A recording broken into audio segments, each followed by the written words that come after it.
गुरुदेव, मेरे माता पिता ने एक सपना देखा था कि मैं एक उच्च पदाधिकारी बनूं। उन्होंने मेरे हर संभव प्रयास किया और मैंने भी बहुत मेहनत की, बट असफलता हाथ लगी। महाराज जी, अब असफलता से डर सा लगने लग गया है कि प्रयास करने में भी डर लगने लग गया कि दोबारा असफल हो गई तो तो माता पिता के तिबारा दुख का प्रयास करेंगे।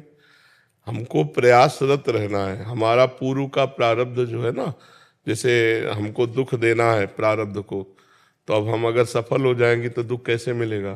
तो असफल करेगा ना, तो कई बार असफल करेगा, कितनी बार प्रारब्ध अटैक करेगा। हम हर बार प्रयास करते हो प्रारब्ध को असफल करने के लिए नाम जप करो। नाम जप करते हो साथ में, अधिक से अधिक संख्या में नाम जप करो।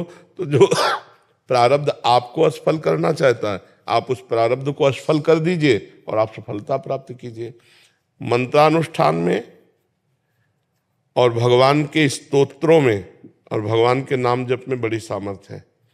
यदि हम भगवान के मंगलमय स्तोत्रों का, जैसे भारी से भारी संकट हो और गजेंद्र मोक्ष का पाठ करें रोज, तो भारी से भारी संकट निवृत्ति हो जाएगी। धन चाहिए तो ऐसे स्तोत्र हैं जिनके गायन करने से धन की प्राप्ति होती है। यदि हमें अपने लक्ष्य की प्राप्ति चाहिए तो मंत्रानुष्ठान, जप, इनमें इतनी सामर्थ्य है कि प्रारब्ध को नष्ट करके हमारी सफलता। अब माला दो माला से तो बात बनने वाली नहीं। डट के मंत्रानुष्ठान करो, नाम जप करो, तो यहाँ के अधिकार की क्या बात है, ब्रह्मा का अधिकार मिल जाए। ये तो मर्त लोक के कोई अधिकारी पद की बात है, ब्रह्मा का अधिकार मिल जाए।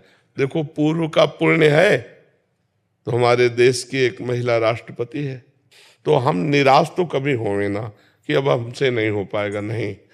जय बार असफलता मिले तय बार और उत्साह करके हम लगी रहे तो कभी न कभी सफल हो जाएंगे। पर साथ में भजन होना चाहिए। अगर तप नहीं है, भजन बल नहीं, तो किसके बल से आप प्रारब्ध को दबा करके आगे बढ़ेंगे? वो भजन बल ही होता है। इसलिए खूब भजन कीजिए, नाम जप कीजिए और भगवान से प्रार्थना कीजिए, तो कभी न कभी तो सुन ही लेंगे। महाराज जी, मन में भय हो गया है कि असफलता के डर की वजह से और उसकी वजह से जो माता पिता को दुख होता है, उनका जो चेहरा देखना पड़ता है। देखो, इस पे ध्यान नहीं देना, इस पे ध्यान नहीं देना चाहिए, इस पे ध्यान नहीं देना चाहिए। वो तुम्हारे हाथ की बात है क्या?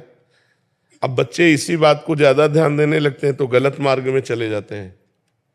ना हम माता पिता के दुख को देखेंगे, ना स्वयं दुखी होंगे। ऐसे बच्चे तो गलत कदम उठा लेते हैं। बिल्कुल नहीं देखना। माता पिता दुखी हैं तो मैं क्या करूं? तुम्हारा प्रारब्ध भोग है। मैं तो प्रयासरत हूं। तुम्हारे प्रारब्ध में नहीं लिखा है हमसे सुख भोगना, तो कैसे करें? नहीं, हम पदाधिकारी बन जाए, आपको सुखी देखें, तो तुम्हारा भी प्रारब्ध है। तो इसलिए नाम जप करो, विवेक पूर्ण रहो, निराश मत हो और किसी के ज्यादा उदास होने पर चिंतन मत करो, क्योंकि वो अपने स्वार्थ से आपकी तरफ देख रहे हैं ना, कोई परमार्थ की तरफ थोड़ी देख रहे हैं।